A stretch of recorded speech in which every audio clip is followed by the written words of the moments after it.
Hello friends, स्वागत है आपका board exam point YouTube channel पे।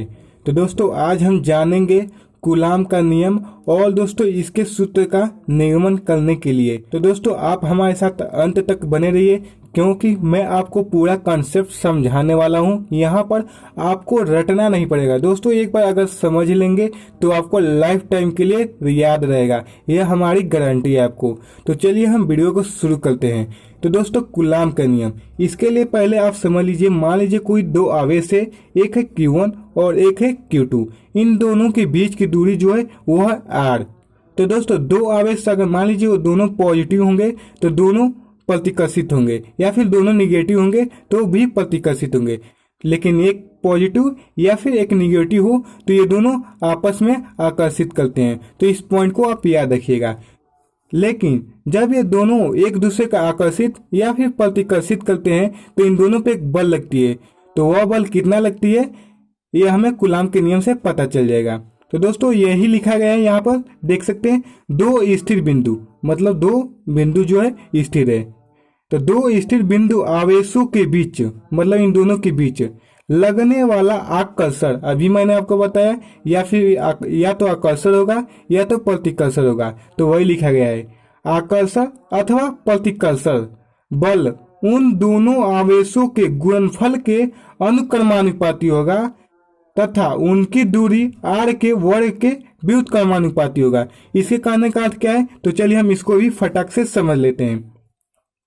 तो दोस्तों इन्होंने यह कहा है कि अगर जो हमारा बल है इन दोनों के बीच लगने वाला, ये दोनों आवेशों के गुणनफल के अनुक्रमानुपाती होता है। तो मतलब इन दोनों आवेशों का हम गुणा कर देते हैं। तो अर्थात पहला जो है Q1 और इंटू Q2, तो मतलब जो इन दोनों के गुणनफल के अनुक्रमानुपाती, और अनुक्रमानुपाती का सिंबल कुछ ऐसे होता है, ठीक है। उनकी दूरी r के वर्ग के व्युत्क्रमानुपाती होता है। तो मेरे कहने का अर्थ यह है कि तो इन दोनों के बीच की दूरी के वर्ग के व्युत्क्रमानुपाती होता है। कहने का अर्थ यह है कि दोनों आवेशों के बीच की दूरी r है तो इसके वर्ग के व्युत्क्रमानुपाती होता है, यही लिखा गया है। तो दोस्तों F अनुक्रमानुपाती Q1 Q2 है और F व्युत्क्रमानुपाती R स्क्वायर है। तो दोस्तों यहाँ पे लेफ्ट हैंड साइड बराबर है, तो हम इसको ऐसे भी लिख सकते हैं, F अनुक्रमानुपाती 1/R square into Q1 into Q2। और दोस्तों यहाँ पे अनुक्रमानुपाती का अगर हम सिंबल हटाएंगे तो एक स्थिरांक आ जाएगा। तो क्या आएगा, तो चलिए हम देख लेते हैं, F equal to 1/4 epsilon 0 pi into K और into Q1 into Q2 R square. इसी को हम ऐसे लिखे हैं तो आप कंफ्यूज मत होइए। और दोस्तों एक नया सिंबल यहाँ पर देख सकते हैं, यह आया है, इसे हम पढ़ते हैं एप्सिलॉन नॉट या फिर एप्सिलॉन 0।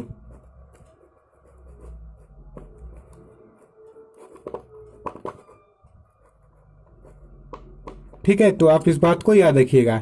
आगे हम इसका मान भी जानेंगे। तो चलिए मैं आपको यहीं पे बता देता हूँ, इसका मान होता है 8.85 इंटू 10 के पावर -12 कूलाम स्क्वायर प्रति न्यूटन मीटर स्क्वायर। आप मात्रक याद रख लीजिएगा, मैं लिख नहीं रहा हूँ यहाँ पर, तो ध्यान दीजिएगा। तो इसका ये वैल्यू आ जाएगा। और दोस्तों इसका भी मान होता है, यहाँ पर दोस्तों जो K का मान होता है हमारा वो होता है 1, ठीक है। तो K बराबर 1 निर्वात के लिए होता है, तो यहाँ पे लिख देंगे। तो F इक्वल टू हम पुनः लिख देंगे यहाँ पे 1/4 pi epsilon 0 into Q1 into Q2 बट्टा R स्क्वायर, ठीक है, यहाँ पे लिख देंगे।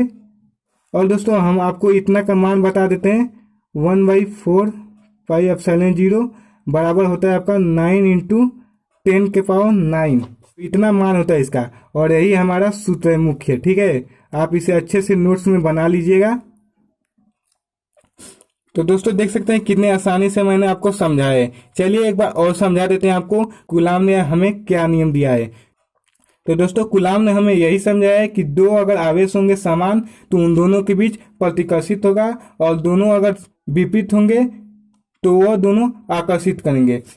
दो स्थिर बिंदु आवेशों के बीच लगने वाला आकर्षण अथवा प्रतिकर्षण बल उन दोनों आवेशों के गुणनफल के अनुक्रमानुपाती होता है तथा इन दोनों के बीच की दूरी r के वर्ग के व्युत्क्रमानुपाती होता है। इतना ही लिखा गया है। तो दोस्तों आशा है आपको ये वीडियो अच्छे से समझ में आ गई होगी। अगर समझ में आ गई होगी तो अभी कभी लाइक का बटन दबाइए। अगर आपने अभी तक चैनल को सब्सक्राइब नहीं किया है तो अभी कभी सब्सक्राइब कर लीजिए और बेल आइकन पर दबाकर ऑल नोटिफिकेशन को भी ऑन कर लीजिए।